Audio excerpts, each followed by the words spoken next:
Thank you very much, Mr. Speaker, and I'm sure that everybody both here and listening at home and joining us in the gallery is particularly thrilled. Oh, yes, they are. You got to get on Twitter, my friend. It's just a buzzing. Really appreciates the participation of the member from Airdrie-Chestermere. Because, you know, we just got the debate all happening and woke everybody up and re-energized everybody, and we're good for another 2, 3, 4, 5 hours here. So thank you so much, member from Airdrie-Chestermere. Certainly got me re-energized, and looks like the member from somewhere in Calgary is also going to be joining the debate. I think what's really interesting in all of this is, and my question back to the member is, what in the current situation is stopping parents from doing any of the activities that he has just described? As far as I am aware, there is nothing currently that stops any parent from discussing any of these issues at home with their child, that, you know, prescribes to them in any way how a family would decide to conduct themselves in their home and to educate their children.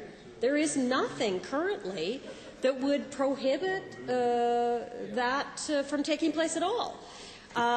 So I think, all right, so if that's not a problem now, if the member from Airdrie-Chestermere can move through life as he chooses to do so and raise his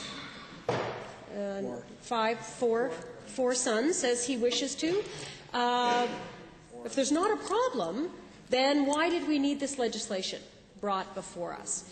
And he is a huge proponent of this legislation. So what is it that he felt was lacking in the current situation that somehow was impinging on his ability, was prohibiting him from interacting with his family and his community in the way that he wanted to, that he is such a prime proponent of this legislation?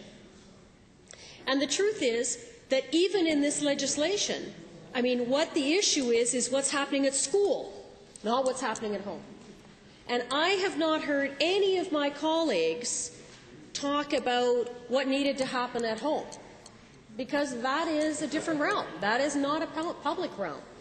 What the parents that have spoken thus far in this Assembly talk about wanting to do or have done in raising their children, that's at home.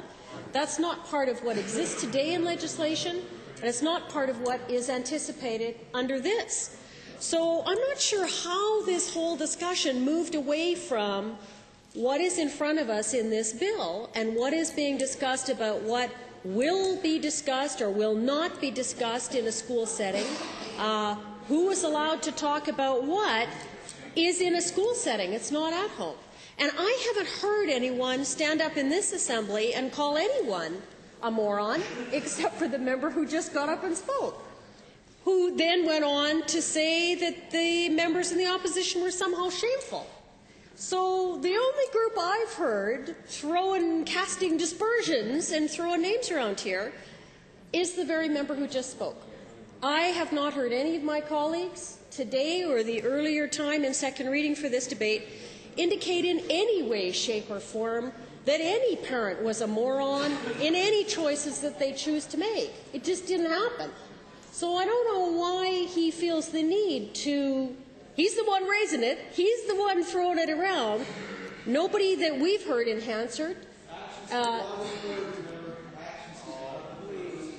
Actions speak louder than words. So which action is he referring to? My action in getting up and debating here? And let's talk about the casting of dispersions on the members who successfully were elected. They're in this House. They're not the problem. They were successful and they were winners. And frankly, I'm a little tired of hearing the Conservatives constantly get up and talk about how the members of the opposition who were successfully elected, and many of them with larger margins that other people that are sitting in here, are somehow a loser. We are not losers. And it's disrespectful to the people that elected us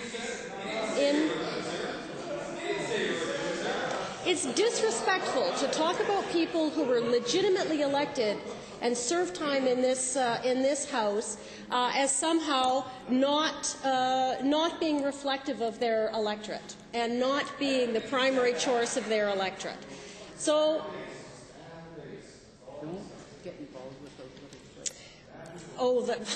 that's just as bad.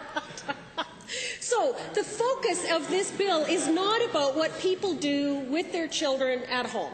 It's not. It's about what is being anticipated under human rights legislation that is specifically directed towards behavior that will be allowed or not allowed in school.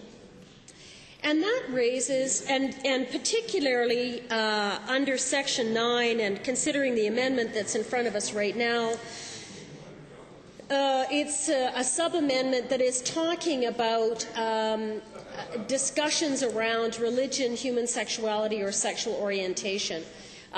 So specifically, it's trying to narrow the focus of what would be considered as prescribed or prohibited grounds under this particular legislation, and narrowing in the discussion to human sexuality, which is, some argue, and I've had them argue it to me, is a slight improvement on the wider scope that actually is in the bill now.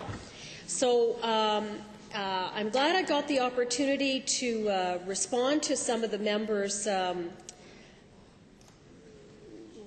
interesting comments, and I'm certainly willing to. Well, I'm not going to be bullied, and I'm not going to be yelled at in this House. I have a right to be here, and I am here.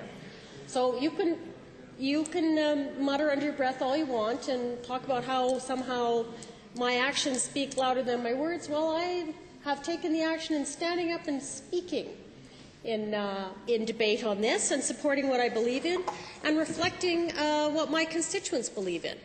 And I have the emails and letters that are giving me the direction, so I'm very happy to be doing that on their behalf. And part of that is in supporting the amendment, a sub-amendment 2, which is before us as proposed by the member for Edmonton Strathcona, to limit the scope of what is to be considered under Section 9, to narrow that down to only being on human sexuality. It's a slight improvement on what we have in front of us, but I'm willing to take just about any improvement, and therefore I'm willing to support sub-amendment 2. Thank you very much.